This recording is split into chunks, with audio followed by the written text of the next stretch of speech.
Good morning, everybody.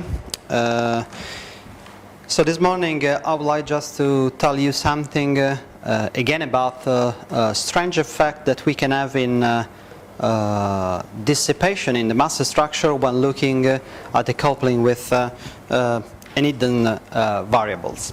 So I would like just to discuss a very simple example that can take and can bring together many of the things that we discussed in the previous days, but just with a minimum mathematical effort.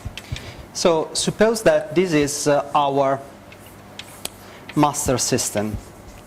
This is M0, this is K0, just the simple oscillator.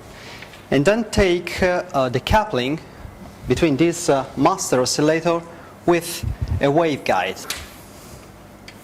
Suppose this is an infinite waveguide.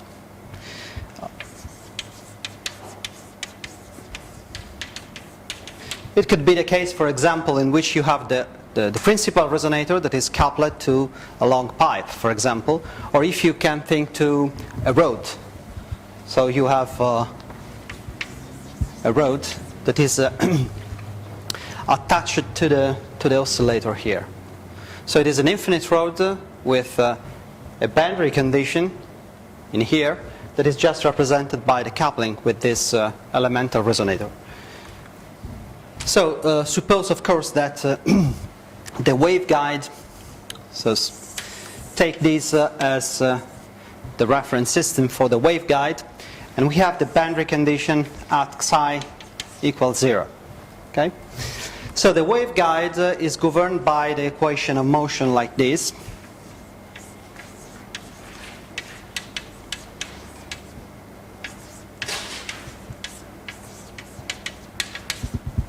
So classical equation in which you have the CL coefficient that takes into account for the propagation of longitudinal wave inside the waveguide.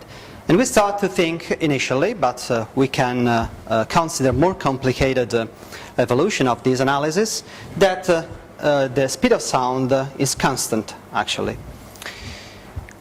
This means that we are actually thinking to a non-dispersive waveguide.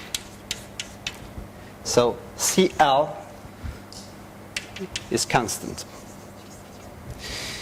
We would like to represent the system just looking at this master structure and this environment. So this is the environment. And then we want to apply, in this case, the theory that we developed in the last days. But in this case, it's very so it is a quite interesting example under the physical point of view, and the mathematics that is involved is very easy to follow. So it is a good example, I guess. So what are the equations that we can write in order to analyze this system? So you can write obviously this equation for the resonator. And then, of course, there is a force applied to the resonator because of the coupling with the waveguide. Say that is the normal force, and that depends on time. And this is the force that is transmitted because of the coupling with the waveguide. So the hidden variables, in this case, is represented by the function that is u psi t. And of course, as in the previous example that we investigated the last day, so this equation is directly coupled with this variable, obviously. So what are the coupling conditions? Of course, there is a coupling condition that is just here, because it is the normal force that is transmitted to the resonator by the waveguide. And this function is expressed in terms, of course, of the hidden variables u psi t. So we can say that the two boundary conditions that we can do, two continuity conditions that we can write in order to couple the two systems can be written in this form. So you have the first that imposes just that the displacement of our resonator is equal to the displacement of the waveguide at psi equal to 0. So it's very easy. So we have that xt must be equal to u 0, t. So this is the displacement xi equal 0. This is the first condition. Then you can impose a second condition that permits to you to express directly this force. Then we have that the normal force can be expressed by, suppose that E is the Young modulus of this waveguide, S is the area of the cross-section of the waveguide, and then you have just to express the first derivative of the displacement u with respect to psi and evaluate it at psi equal to 0. So these are the coupling conditions that you can write for this kind of problem. Now suppose that because of the linearity of the problem that we want just to investigate is suppose that we can take the Fourier transform of the variables, meaning that we are thinking to a single frequency component in the response of the complete system, meaning that we are expressing xt as x omega e j omega t. And then we have that u psi t can be expressed by an amplitude u0. Then you have the time dependence that is again harmonic. And then you can add a space dependent part in the solution that we can limit to this expression. What does it mean? Well, this is so the first assumption is that the motion is purely harmonic, but this is not actually for a linear system say a limiting hypothesis, because of course we can study in this way any kind of motion just by superposition of harmonic components. So it is not a problem, so we can do that. About this kind of dependence, of course we have to choose a solution that is satisfying this equation, but it can be satisfied even by more complex solutions, more complicated. And in particular, as you see here, this solution is like that, is in the form of a propagating wave, meaning that you are just considering a single wave that is propagating along the waveguide, and it is proceeding towards the direction of the positive psi. In general, you can have another wave in order to express a general solution at the frequency omega that represents a wave that is traveling backwards. But we don't want to take into account this kind of wave because this is an infinite waveguide. So we assume that there are not reflections, and so there are not reflected waves at the second boundary. So this is a satisfying solution for us and represents exactly the fact that the road is infinite on one side. So this is the representation that we use for our displacement along the road. So with this position, we are just actually able to use all the written equations in order to obtain the result that we want. So in this equation, we have a representation of the effect of the environment that is obviously expressed in terms of the u variable, and then there is the coupling between the two equations. So we want to eliminate this coupling, and then we want to approach an equation that is just written only in terms of the master variable. So we want to express everything, so especially this term, just as a special function q of x, x dot, x2 dot, in general, as in our general approach. So this is at this point very easy to produce. In fact, we can use this equation with these positions, and then the second equation can be written in this form. So you have nt is equal to es. Then you take the first derivative of this, meaning that you have minus jk. Then you have to evaluate this one at psi equal to 0. So the remaining part is just u0 aj omega t. And this is the normal force that is transmitted to the resonator. With the same assumption that we have this kind of time dependency, we can write down the equation in the frequency domain as minus omega square m0 x omega plus q0 x omega, and then nt is this expression. So it is minus j key, then you have es u0, and the harmonic part has been eliminated. So this is the expression that we have for our system. The key that is here represented is just the wave number of the traveling wave. Okay? So in order to satisfy this equation by this solution, the wave number cannot be arbitrarily selected, but must be related to the phase speed of the wave along the guide. It means that key must be equal to omega divided by the phase velocity CL. Okay? So this is the relationship for key. And this is a linear relationship between the wave number and the frequency, meaning that the system is non-dispersive. Okay? So limits at the moment our analysis to the case in which CL is constant, and then you have a linear relationship between the wave number and the frequency, meaning that the system is non-dispersive. So if you write this equation,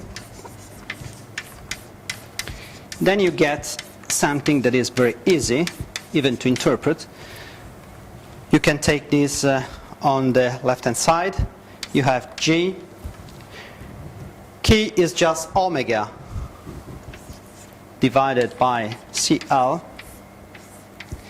Here you have U0, but for the boundary condition, you have that for this equation, you have that x omega is equal to U0. Okay? So you can substitute that equation in here, and then you obtain this final equation for your resonator. Then you can take the inverse Fourier transform to go back to the time domain. And the result that we obtain is very easy, and in some way it is instructive. So if you take the inverse transform of this equation, what it follows is simply this differential equation in which you have m0 x2 dot plus k0 x plus, here you have just j omega times x omega. So when you take the inverse transform, it's just proportional to the derivative of displacement. So it is as over cl, and then you have here x dots equals 0. So this is the equation for the master in which the hidden variables are eliminated.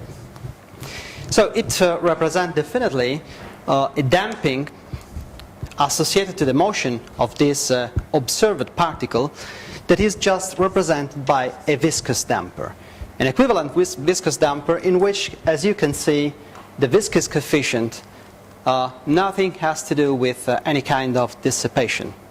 It's just related to Young modulus, cross-sectional area, and the speed of waves.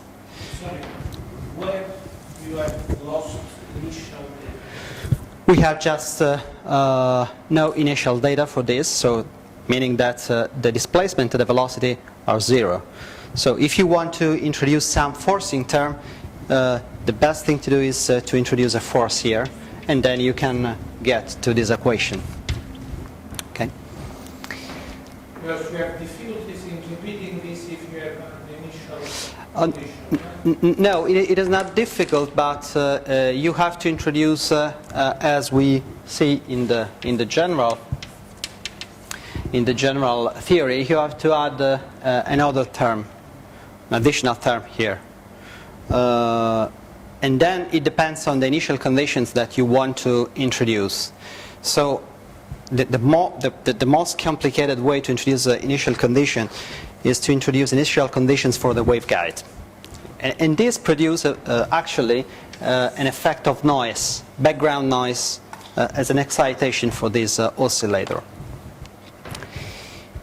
The main point is that in this way we can represent this damping. Now I would like to ask you to think in a different way about this waveguide. Suppose that waveguide is not satisfying this condition using CL that is constant, meaning that the system is non-dispersive. But suppose that you have now the presence of a dispersion in the waveguide. Suppose so that the phase speed is frequency dependent. There are many ways in order to modify a waveguide like that, introducing dispersive effect. So very nice example were illustrated yesterday in the case of the speed of sound, for example, having a layered structure. So there are many ways. So for example, you can add here a distribution of springs, like a Winkler spring, Winkler bed for the case of longitudinal waves, and then you can get an equation that, of course, is not anymore this equation. It's not the standard D'Alembert equation, but it's a different equation, so it has additional terms. But the final effect is that you just modify the dependency of the phase speed of the waves in terms of frequency. Then suppose that we want to arrange this waveguide in order to take into account dispersive effect. In this case, we get exactly the same equation, except for the fact that in this case you have that this is frequency dependent. Now, what is coming up from this equation? It is something that is technically identical. So we have just to take the inverse Fourier transform from this equation. The only difference is that in this case, that is a more general case, we have not the ability just to write the interaction term in this very simple form. But of course, in this case, you have j omega x omega is just the Fourier transform of x dot. But then you have to convolute this term with this one. So suppose that you want to introduce, just for a better clarity, you want to introduce this function. Sometimes it is called the name is slowness. There's a speed, the inverse of speed, okay? Then you can introduce this one. Then if you get the inverse Fourier transform, what you get is something like this. K0x plus, you have ES, and then integral convolution x dot t minus tau, and then you have S L tau, the tau equal 0 or F. And this is exactly the general form that we obtained in our previous theory. Now I would like to think about this expression in order to give an insight into a quite special effect that you can observe in this kind of coupling. So when you introduce an environment and then you eliminate explicitly the effect of the environment, you obtain in general an equation like this. I would like just to show you as a final example something that is very simple, but in some sense very instructive. In the sense that we can provide with this kind of equations, we can provide interpretation, physical interpretation for mathematical objects that are mechanically not obvious at all. So I would like just to remind you some mathematical concepts related to the fractional derivatives. I don't know how many of you are familiar with fractional derivatives, but we can really introduce the concept, at least by and large. So the fractional derivative of a function f can be defined in a way that follows from the conventional meaning of derivative. So what we know generally is that we are able to define a derivative for the function f where n is an integer number. Okay? This is the usual way that we can define, of course, derivative. One can ask if there is a meaning for this function if the order of derivation is not integer anymore. So if I take alpha, that is a real number, I can ask to myself what is the meaning for this symbol. Suppose that, for example, you have a clear idea of what is the first derivative of f with respect to t, or the second derivative of f respect to time 2 times. But if I ask you what is the meaning of this, so the derivative of order 0.5. So it seems to be quite meaningless. But there is a simple way to introduce the concept.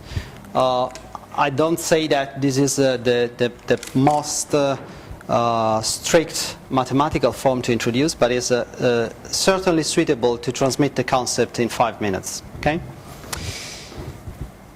Look at this the situation in which you take the time domain td, and then here you have the frequency domain fd.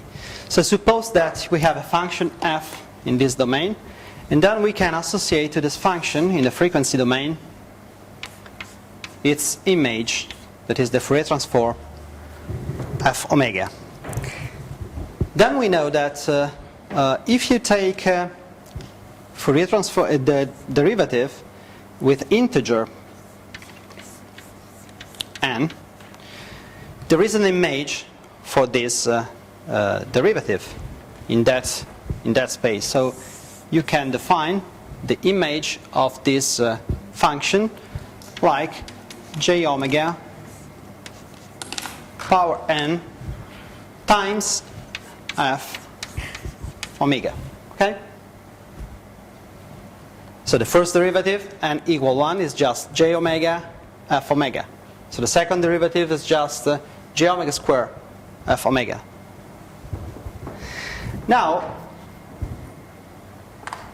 in this domain, if n is not an integer, but if n is a real number, we have difficulty in interpreting the symbol, of course. But this is not true in this domain. So if I substitute here for n alpha, and suppose that alpha is in the interval 0, 1, there is no problem to interpret the counterpart of this frequency domain function in the time domain. So I can take, the process is very simple. How I can define and I find the fractional derivative of this function? I start from this function, I compute the Fourier transform, then I multiply the Fourier transform by j omega power alpha, where alpha is a non-integer number, but just lie in the interval 0, 1, and then I take back the inverse Fourier transform to go back to the time domain. It's a very clear procedure. You start from this, you make this transformation, you make this multiplication in the frequency domain, and then you take the bus to go back to the time domain. Okay? And this is the interpretation that we can have for this derivative, okay? Fractional derivative. Is it clear? So now, please. Sorry? Function f must be a periodic? No. No. No, it's not a periodic function. General function. So say that it must satisfy the general condition for Fourier integrability. Okay? Now, one of the main points that we can consider in mechanics related to this interpretation of damping is what is the meaning. So there are systems that can have or can provide a physical meaning for this fractional derivative. In other words, suppose that I am considering something that is a simple oscillator. And suppose that you can have something that is a term that is an elastic term that depends on the zero-order derivative of the displacement. There is a viscous damping that is dependent from the first derivative of displacement. Suppose that I add a term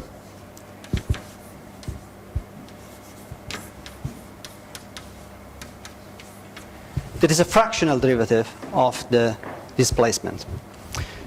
So the question is, well, I can take this equation. With this kind of definition, I can find a solution for this equation. Okay?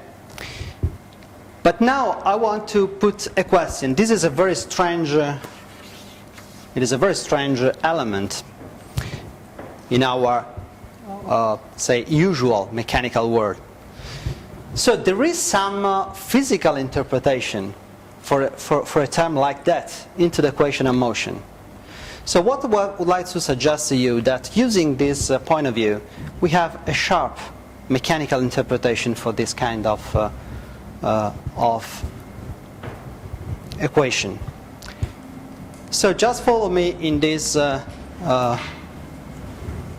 simple derivation. So suppose that now you have a dispersive effect here. And suppose that the dependency of the speed of sound with respect to omega is not constant, but suppose that it is described by some function of omega. So we have many physical examples in which the phase speed is varying with omega. So even if you think, for example, to a beam, so flexural beam, the speed of the waves in that case is frequency dependent. So in general, it is very easy to construct models and physical objects in which the speed of sound depends on the frequency. Now suppose that very easily we can write down a system in which the speed of sound depends on omega in this form. So suppose that, for example, the speed of sound is something that is proportional with some constant to omega root. Okay? So if it is true, we have to put in this equation, so consider this term. So we will have to put in this equation just this kind of dependency that we introduced here. And then these terms becomes this way, ES over A omega alpha x omega. This is the interaction term. Then we can modify this term in a very simple way. So we have J omega 1 minus alpha ES over A x omega. Then I can multiply this equation this way. So I multiply and divide by the same quantity, j minus alpha. And then I can take this form, j omega 1 minus alpha es over a x omega.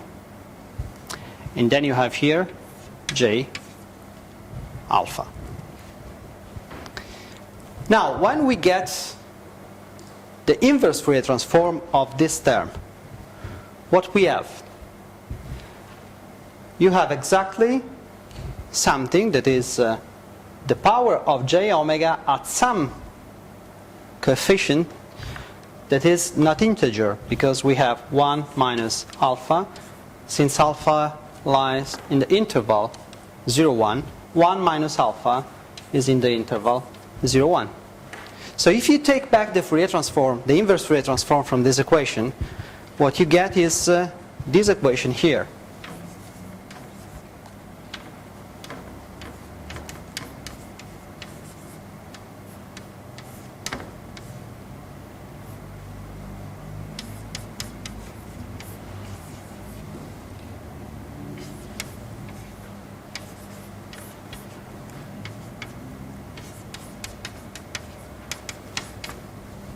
Okay, where it appears a fractional derivative. So what is in some sense interesting in this example is that you can provide a physical, mechanical meaning to very strange mathematical elements into the equation of motion. So in this case, you can provide a physical meaning even to a differential equation of motion in which you can observe the appearance of fractional derivatives, even with imaginary coefficients in the time domain.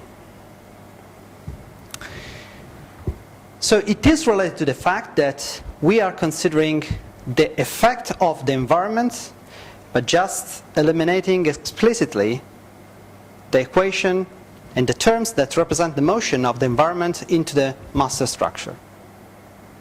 Okay? So I think that this can provide a quite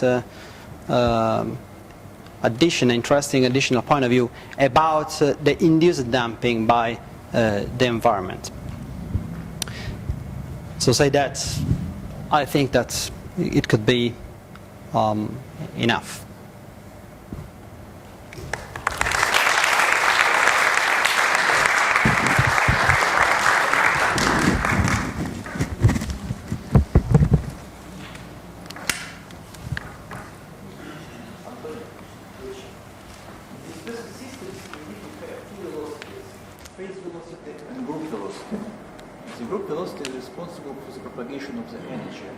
My question is, can we see the influence of the group velocity in the equation of this later? We have a quite clear interpretation of the group velocity that is just related to the previous theory. I don't remember if you, I can recall the equivalent damping that we introduced in the previous analysis. It was something like that, beta omega over omega, and then you have here the n over the omega. This was the equivalent damping in the general theory. So, and another point that was intriguing, that was the return time, so the time that you have to wait for the energy to be translated back to the result, was proportional just to dn over d omega. Now, if you take into account this dependency, so you have P omega is omega over CL omega. Then you can introduce the group velocity concept, in which you have that the group velocity, nothing is than the derivative of omega with respect to the wave number, meaning that is the derivative of this function with respect to omega minus 1. Now, by this condition, you see that you can operate just selecting some properties of the environment in order that T star tends to be infinite, meaning that you have to produce an environment in which the density of states must be infinite. Well, there is a wave interpretation for this result.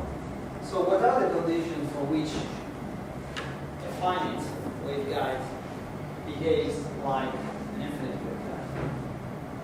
We can provide a dispersion in the waveguide such that the group velocity in the frequency band that we are considering goes to 0. This means that if you put here some impulse energy, you have that the wave is stopped. Then you have not a reflected wave, even if the waveguide is finite. So this is the effect that is here considered, in a sense that this group velocity and this density of states are related, are proportional. So we developed 2 or 3 papers about this concept, and we obtained very easy examples of this wave stopping phenomenon, just considering simply hypothetical, in which you have a Winkler foundation, and if you select properly the constant of the Winkler foundation in relation with the band stiffness of the beam, you can produce the effect of stopping the waves along the beam itself. That meaning that you can provide a group velocity that a certain frequency band is very small, and at some point, so at some frequency, it can be 0. I think it is in some sense also related to your presentation of yesterday. So the fact that you have a very small velocity is in some sense related to a similar concept in which you, just because of the dispersion relationship of your waveguide, you can stop the wave, or almost stopping the wave, because you have a very low velocity. I remember that you mentioned 20 meters per second in comparison with, say, a natural propagation speed in the medium that is very high, 1,500 meters per second in the wave.